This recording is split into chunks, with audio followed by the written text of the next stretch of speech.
రైతు బంధు పడతలేదు, ఏమి ఇస్తలేడు, వేస్ట్. ఆయన ఒప్పునే మాటలు ఆయన చెప్పినాయి, గ్యారంటీ లేవు, బూడిది లేదు. ఆయన ప్రభుత్వం వచ్చిన కాడికి 2 చేతులు తింటున్నాం బువ్వ. 2 చేతులు తింటున్నాం, ఒక్క చేత కాదు.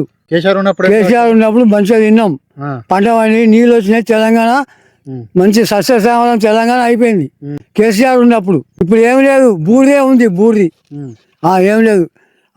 భావన బోడ భావనక దండం అంటే నాన్నెత్తా నువ్వు పెట్టుకో, నిన్నెత్తా నేను పెట్టుకుంటానంటుంది ఈయన ప్రభుత్వం.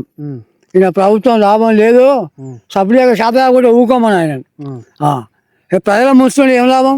తెలంగాణ రాకముందు బంగారు తెలంగాణ ఉండే. కేసీఆర్ తీసుకొచ్చి కొట్లాడి తెలంగాణ తెచ్చిండు. ఎవరు తెచ్చిండు? ఏ ముఖ్యమంత్రి తెచ్చిండు? చెన్నారెడ్డి తెచ్చిండా? ఎన్టీ రామారావు తెచ్చిండా?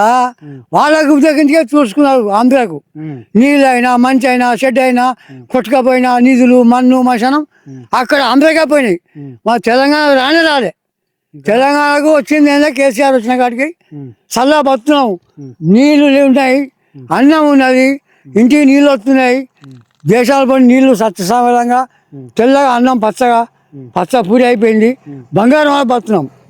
ఈయన వచ్చిండు, సర్వనాశనం చేసిండు. మొన్న అసెంబ్లీలో రేవంత్ రెడ్డి ఏమంటాడు తెలుసా? ఈ బీఆర్ఎస్ పార్టీని తొక్కుతా, మళ్ళీ ఆయన దొక్కుంటే పోతాడు అడుక్కు, ఆయన దొక్కితే పోతాడు. వేస్ట్. ఆయన ఉండడు. ఆయనకు ఆడవాళ్ళ రాజ్యం అయిపోయింది, మొగల రాజ్యం కాదు.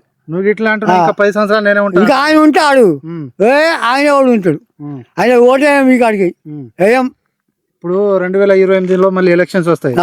ఏ గవర్నమెంట్ వస్తుంది? మన తెలంగాణ వస్తుంది, మన టీఆర్ఎస్ వస్తుంది. ఆయనకే ఇస్తాం ఓట్లు, ఈయనకేయం. ఏసీ ఏమి లాభం? ఏసీ బురద చూసుకుని నెత్తి రైతులను తట్టుతున్నాం ఉపాసం ఉండి. రైతు బంధు లేదు, మన లేదు, ఊరియా లేదు, డిఏపి లేదు, ఏది అదనంగా లేదు.